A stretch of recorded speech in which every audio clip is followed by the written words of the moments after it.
Hey everybody. Hey guys, how's it going?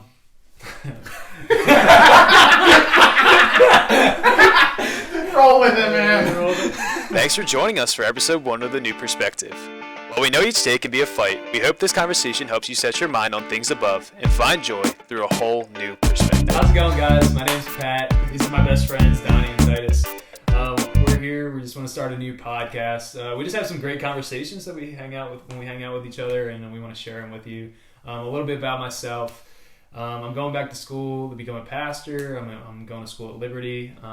We all do CrossFit together. I really love the outdoors. I love doing long distance hiking and stuff like that. I have a wonderful girlfriend named Jessie. But other than that, we're just kind of excited to see where this is going to go. So hopefully this blesses your thoughts and your minds through this trying time. I'll pass it over to my buddy Don. What's up, everybody? My name is Donny Steinmax. Like Pat said, we're all best friends. I recently got married in July. Just to show you or tell you a little bit about me. I'm from a big family. I eventually moved out, lived with my G-mom. Graham. Good old Graham. Everybody knows her. Shout out to my grandma. Yeah, I mean, like Pat said, we have great conversations, and since we all live so close, we just wanted to share those with you guys and have a not superficial or kind of planned thing. Just kind of we feel like a lot of the conversations we have are just kind of spontaneous and from God, and we just wanted to share those things. So pass it on to T-Dog. Hi, I'm Titus DePaula. Same as Donnie. Homeschooled my whole life. Big family. The Lord has really been doing a work in me through this quarantine. I've been infected, or not infected.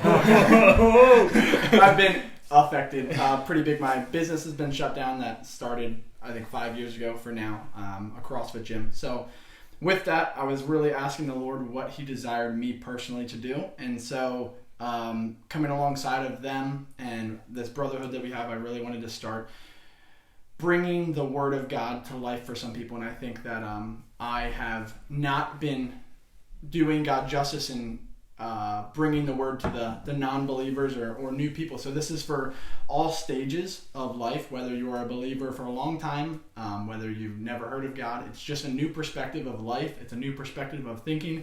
And we're just going to break down some verses piece by piece and really just see what God is saying and how He impacted our lives through it and what He told us. So I told them this verse like a week ago about, and we've been dissecting it. We've been chewing on the cob, as they say, and just really trying to find out like the gold nuggets that God has for each of us through these times. And so we're hoping to keep it rolling through the quarantine and all that, but we'll see how it goes and what God wants to do with it. So yeah, we're gonna jump right into it. When he had finished praying, Jesus left with his disciples and crossed the Kidron Valley. On the other side there was a garden, and he and his disciples went into it. So Judas came to the garden, guiding a detachment of soldiers and some officials from the chief priests and the Pharisees. They were carrying torches, lanterns, and weapons. Now Judas, who betrayed him, knew the place, because Jesus had often met there with his disciples. Jesus, knowing all what was going to happen to him, went out and asked them, "Who is it you want?" "Jesus of Nazareth," they replied. "I am he," Jesus said, and Judas the traitor was standing there with them. When Jesus said, "I am he," they drew back and fell to the ground. Again he asked them, "Who is it you want?"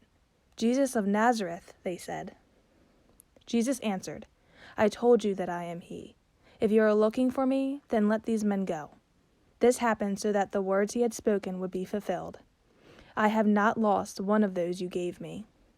Then Simon Peter, who had a sword, drew it and struck the high priest's servant, cutting off his right ear. The servant's name was Malchus. Jesus commanded Peter, "Put your sword away. Shall I not drink the cup the Father has given me?" So one of the thoughts that I had for the first verse in John 18, and it says when he finished praying, Jesus left with his disciples and crossed the Kidron Valley, and on the other side there was a garden, and he and his disciples went into it. So obviously as you read further into the verse, you figure out that this is where Judas betrays Jesus, and I thought that was really cool it's just a really cool perspective that, like, the first betrayal that God had was in a garden, and it was in the Garden of Eden. And then the fact that, like, Jesus again is going to be betrayed, but this betrayal isn't going to be the downfall of man, it's going to be the redemption of man. And I just thought that, like, seeing that perspective of things, and like how God also used the garden not only for which was our downfall, but then also used the garden for the spot where it was going to take place for our true redemption, which I thought was really cool. Yeah, I had practically the same thing. I put down the garden because it was such a pivotal moment, I would say, and it's such a place that God loved to be. And so for me, when it talked about, it says that Jesus went there, and Judas knew that Jesus was going to be there because they've been there before. And I was like, man, Jesus just loves gardens. And I kept thinking why, and I kept asking, God, like, what is it about gardens? And he said, you see every season of life. And so, like, the birthing of the world, or the birthing of Jesus, if we take it from there, from a seed, right, to growing, and now he's 30 something years old, his ministry has started, and now it's coming to an end. And, like, I don't know the exact season that it was in, but what if the season was perfectly bloomed, and, like, just like a plan takes place, right? And step by step things are going forward, and this is the ending of it. And, like, he's looking around at the things he's created, and he's literally saying, it's beautiful, and this plan is going to be done. Like, it's perfect, and, like, so he's looking at the plants around him, and, like, he just chose a perfect place to change his perspective and see that, like, everything that he's about to do is for beauty. Like, pruning isn't a nice thing, but it makes the trees better. And so it's like, I think that God just he surrounded himself with people, we talked about this the other day, that encouraged him to see in a good way, and he surrounded himself with the Creator's beauty. And I think that it kept him in that good mindset all the time. And so I agree. I think it's a super emotional, awesome spot.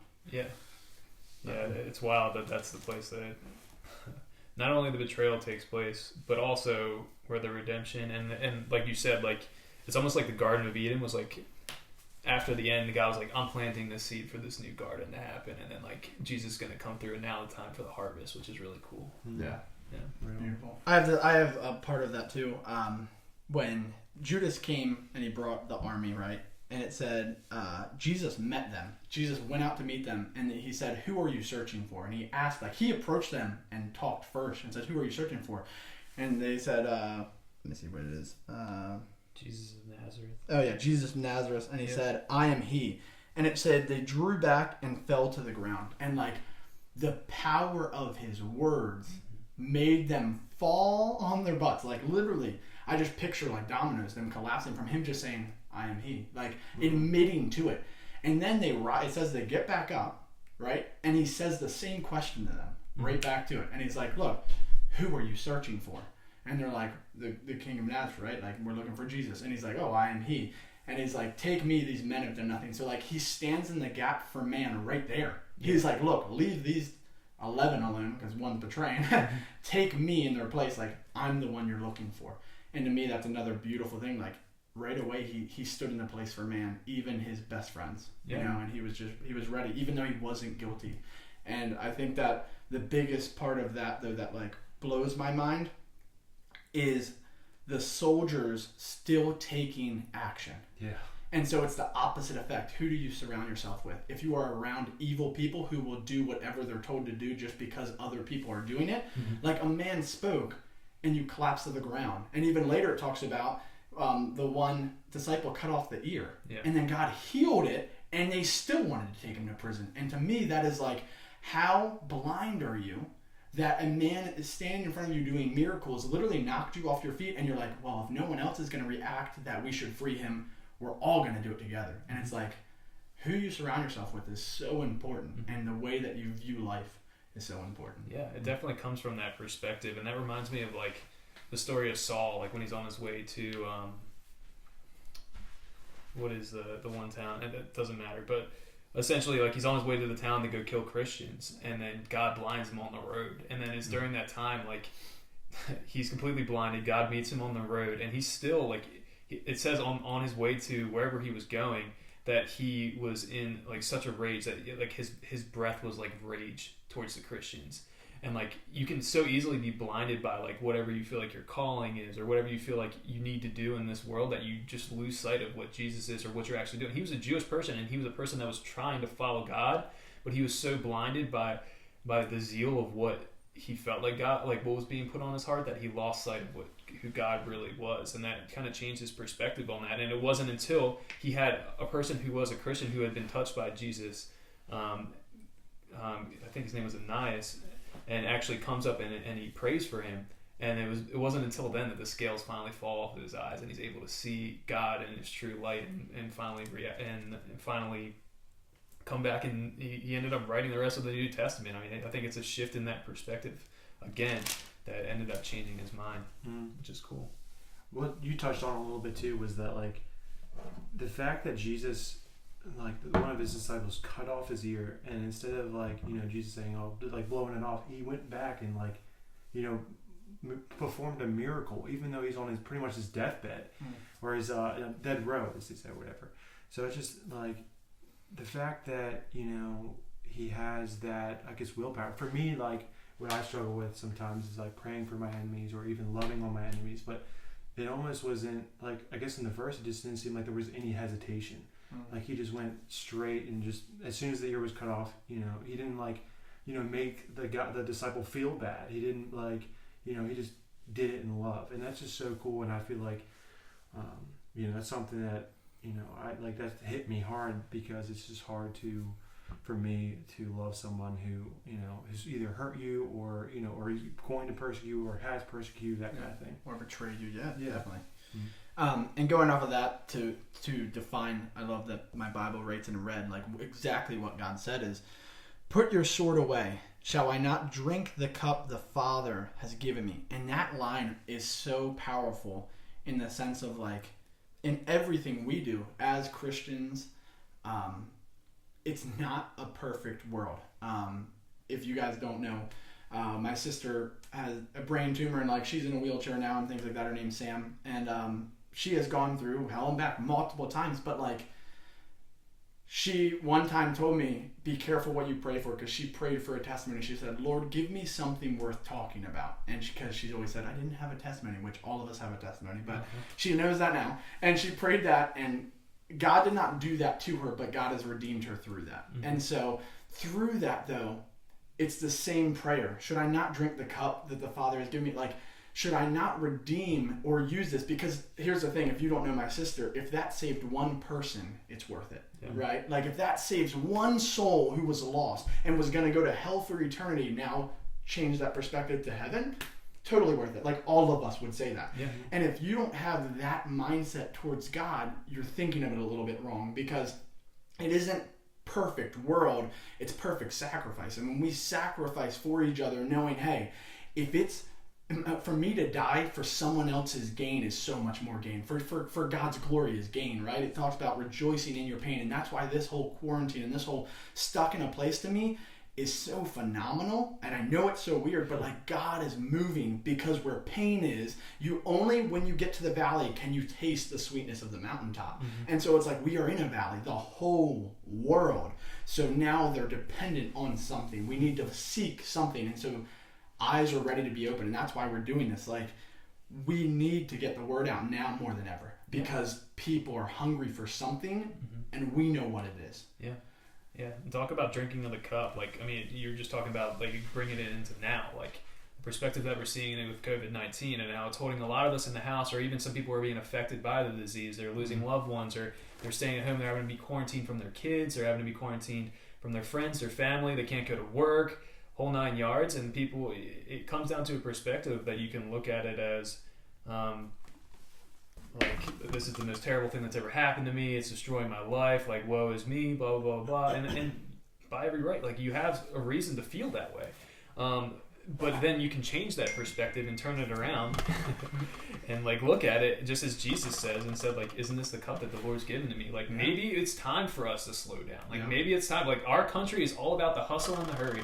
Like we are rushing and rushing and running all the time, and I'm sure a lot of people were praying for an opportunity to finally slow down and to finally be able to have time for their friends and finally be able to have time for their family and to just kind of figure out who they are. And the hardest part about this COVID-19 thing is that not necessarily the disease or anything, but a lot of people have to slow down and like actually face things that they were trying to get away with the hustle and the hurry. And that's a change of that perspective there. And it's like, I know that hit me too. There was things that I had to work through the first couple of weeks where I was like, wow, I didn't realize I was suppressing that with all the busyness that I was going through. But here I am now, like now I'm able to, now I have a different perspective. And it was because of that cup that the Father giving me that it's helping me grow. And then I'm able to spread that on to other people too, which is a really cool perspective. The turn on this is like, it doesn't have to all be bad. God uses sometimes even the worst things for good, which is really cool. That's awesome. It was like Pastor Joey spoke last week, right? Mm-hmm. Yeah, Pastor Joey, Freedom Church, J-Shot. Yeah. If you don't know, he talked about, it was Paul, right? He went in prison, and so he went in prison, and he wanted to be a preacher, and he wanted to go preach the word to millions. And when we finished that, you were over my house. We watched it together on TV, and it blew my mind. I've never thought of it like that. Like sometimes God has to put you in a place or allow you to be put in a place of almost like solitude to find your calling. And his calling was to write. And his calling was, I mean, the amount that Paul has written in here is incredible, right? And that never would have happened if all he was doing is preaching, because you can't do both. You cannot sit there for hours on end and write if you're preaching for hours on end. And so it's such a amazing thing that God does turn everything for good, and that's what we're trying to produce, right? Like I know it's not always fun, enjoyable, and like the most great feeling, but it's always for your benefit, and that's why God is the picture perfecter, and we only see in such small quantities. And so it's like we need to start to widen that perspective and know that like search for betterness, search for more, and you'll find it, right? Yeah. And it's like we're going back into this on the verses that like our life is kind of like a garden. The garden has seasons. There's times where it doesn't bear fruit, it doesn't bear flowers. There's times to where it all the leaves fall off, and and there's pruning. And so I feel like right now we're in that pruning stage. We're in that winter stage where nothing doesn't feel like growing. We're not going anywhere. We're not producing. But I feel like there's, like Titus said, there's always a reason in the matter. There's always like God has a plan for everything. So to me it's like it's almost humbling knowing that he has a plan, but also at the same time with being men, at least for me, like I'm controlling. I want to like know what's going to go on, what's going to happen, what are we going to do, like always trying to think about the future. But I think this time is just humbling, knowing that like we need to trust on God. That's all we have. We can talk about, oh, we're gonna be okay. God can do this. God has that. But when it comes down to the dirty, like do we have that faithfulness? So it's definitely a huge test. Yeah, and I like your perspective too. I always love the idea of a tree during winter time. And that's something that I always think about, like when I'm driving by, because it can be so dreary and so down. It almost feels like how we are now, like where we're stuck in quarantine. Like you're stuck inside, it's cold, everyth's dead. It looks like those trees are literally dead on the outside. You can touch them, they feel cold. They're not. The only thing that's moving them is the wind. Like there's no color to them, and they seem lifeless. And that's how we can often feel on the inside too. And it feels like during those winter seasons, like what we're in right now, it can feel like we're dying on the inside, or like we're dead. But really, like those trees aren't dead. They're growing their roots deeper. They're intertwining with the roots around them. They're growing closer in community. They're growing closer. They're getting closer to the nutrients that they need, and they're digging deeper to find that deeper well of water. And that's almost what God's like doing with us now, which is really cool. Even though this isn't literally a winter season, because we've had some nice days and we're stuck inside, which is really frustrating. Yeah. But I mean, today is a little colder. It's like 45 and windy, which feels more like winter. But I know we're hitting spring. But like, sometimes we can go through a winter season when it's not literally winter out, and that's okay. God uses it to grow us in a lot of different ways, which is really cool. Yeah. All right, so we're gonna go into just 3 questions for each of us. We'll ask one to one of them, and then they'll ask me one, and so on and so on. And we're just gonna answer these. If you had to give encouragement through this time, what would you say to believers or non-believers? I forget which one that's, Pat. Yeah, I think that's me. So if I had to give encouragement through this time, I think the hardest thing is that it can feel like it's unending, and that that what we're going through is just going to keep going. Like it just seems like the next thing's happening. Like they just keep it canceling the next event and the next event, and then you're like, oh, it might be over like in a couple weeks, or like, oh, we're finally hitting the peak, and like everything's gonna go down. And yes, it's eventually gonna end. And I think that's the biggest perspective that we can have a change, is like everything that's hard, like everything that you're stressing about, whether you have a test next week or whether you have a big decision that you have to make next week. Like, we can stress out so hard about the things that we're doing, like right in the moment. But like, the truth is, like, what is that stress going to do for you? It's not going to help you out in any way. And I know it's hard to be like, yeah, just don't stress, dude. Like, it's not a big deal. But like, try to change that perspective and see what you can be thankful for right now. Like, that's what I know in this season. Like, there was a time where I was really frustrated. I was like, I'm so tired of being stuck inside. I'm so tired of just like not being able to see my friends and not being able to, I want to go back to work. Like, I don't want to work at home anymore because like I'm tired of being stuck in my house. But the truth is, like, this too shall come to an end. So like, worry, like it says in that one Bible passage, I can't remember exactly which one it is, but it's like enough of the worries are for today, so don't worry about tomorrow. Like, focus on what you have going on today. And like, look at the joys and the things that you have to be thankful for today. You likely have a roof over your house. There's so many, or over your head. There's people that you can talk to. There's Zoom calls and Facebook that you can still make contact with. This isn't the 1800s where you have to write a letter and be like, "How art thou? Are you okay?" and then hope that the horse guy makes it there and doesn't catch COVID-19 along the way. Like, the truth is, like, there's so much to be thankful for right now. And there's so much growth that's coming from this, and like, this will come to an end. Don't be stressed. Don't think about the negative sides of this and what you can't do. Think about the positive sides and what this is allowing you to do that you could never do before. And there's so many different things. Like, you're allowed to rest a lot longer. You can catch up on the sleep that you need to catch up on. There's time for you to be stuck in the house with your friends and family. Take advantage of it. Don't wallow on the things that are so hard. Try to wallow on the things that are easy. That God has made this yoke for you, and He's going to make it easy for you. You just have to change that perspective and look at the joy that He's given you in this moment. Yeah, and I think that if you had to talk to 90% of people in the world, it should be 100%, but some have wrong things. Is what are your 5 essentials or 3 or 2 essentials? I mean, in the top is God, family, friends, right? And it's like, but those are the things that get put on the back burner because of the hustle. And so it's like, that's gone. Hustle is gone. America, USA it's slower than it's ever been, and it's ever, right? Because we've always been like, it was us versus the Indians. It was always something building, and we had to take the whole land, not just part of it. And so like, it's been this achievement goal, and now it is, hey, you need to settle and stay in your house. And it's like, well, what am I supposed to do? And if you can't do something, what am I? And it starts to make you check yourself and your identity. And if you aren't found in Christ, and if you don't have a loving, like, relationship with your family, it's like you said, you have to face that, and you have to realize that your worth isn't found in work and money. It's found in family, God, love with people. And so I think that it's such a great encouragement for people, because you have to ask those questions. Yeah, for sure. All right, so next question. Which one we want to do? Are you going on? You got it down? Yeah, I'm going to ask you. How have you seen God's love through this time, through this quarantine at all? So that one's for me. So this morning, actually, I have, at first, I was kind of like, well, I don't really know what God wants to do or why this is all happening. I thought it was just going to be a week long, and it's been drawn out for almost like 2 months now. So, and like I said earlier, my business has been shut down. Really haven't I haven't made money. There's been a lot of things, and it's like, but I have had the best relationship with my wife and God that I have had ever. And to me, it's like, that's worth it. I can't complain. And so that's the one. But this morning, He woke me up. I was in like a half sleep, and He just gave me this vision. And I keep hearing, I don't know if you guys heard it, like, God's shaking the churches. He's shaking the churches. And, it's like, and He's shaking people. And He's like, I am shaking. I'm shaking and I'm awakening. And I was like, well, what do you mean by that, Lord? And He showed me like a tree shaking. And what happens to an apple tree if it shakes enough? The fruit falls, which has seeds. And He said, I'm spreading the seeds beyond any time that it would have gone if we kept them up there. And it's like, fruit isn't for us. When it talks about fruit, the tree doesn't grow fruit to feed itself. That's a producing of its actions, right? It's a producing of what was given to it in the soil.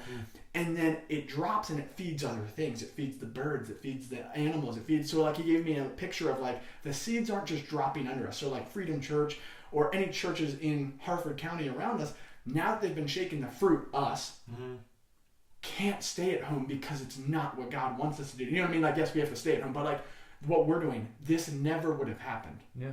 We would never reach out more. And he's saying that the birds carry the seeds farther than the tree ever would have because the tree is rooted.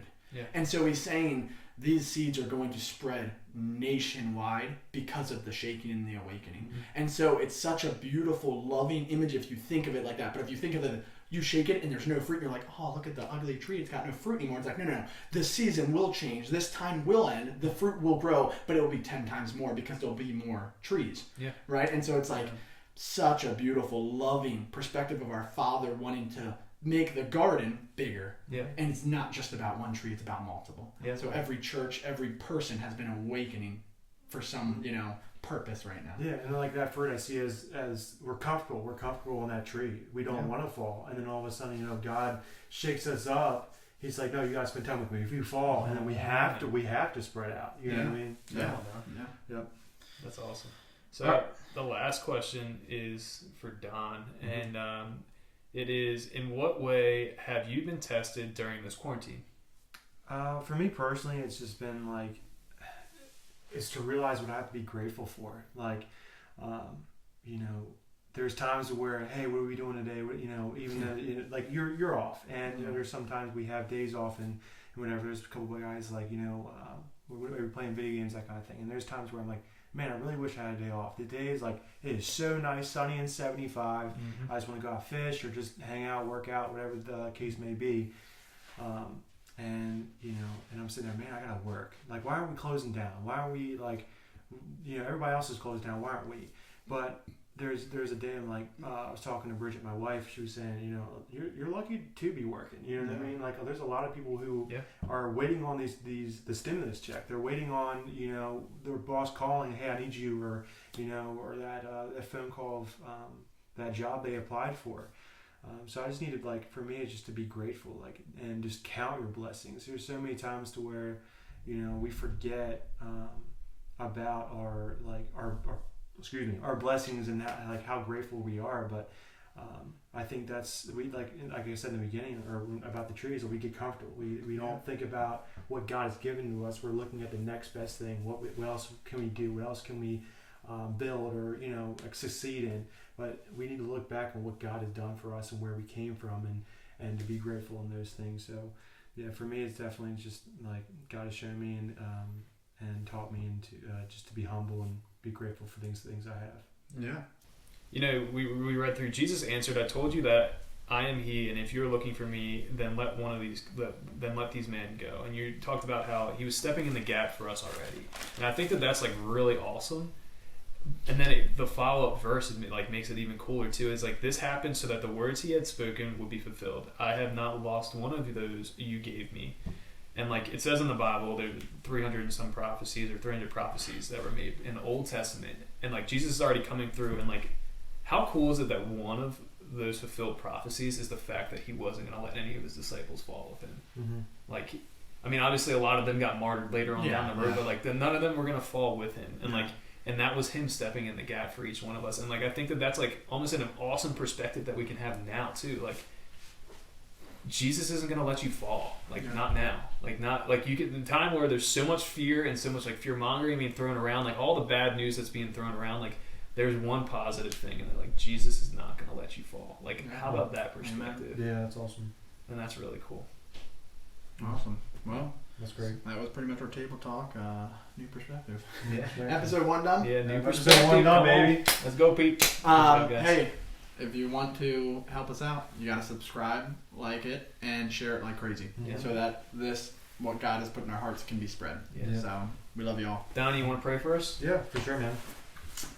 Dear Father, thank you for this time, God, and I just pray for just everything that's going on right now, God, with this virus, with being quarantined, God, that people can't even see their families or loved ones at nursing homes, whatever the case may be, God. I just pray for this all to be over soon, God, that we can reunite and come together as one nation and one nation under you, God, that we realize, we were missing out on you and time with you, God, and I just pray that whoever watches this video, God, can learn from it, God, and to have a new perspective, maybe think about questions for themselves, what they need to be grateful for, or how they can bless you during this time, even at their house or whatever they are, God. Just again, thank you for this time. Thank you for these brothers, God, that we have this relationship, God. In your name, Jesus. Amen. Amen.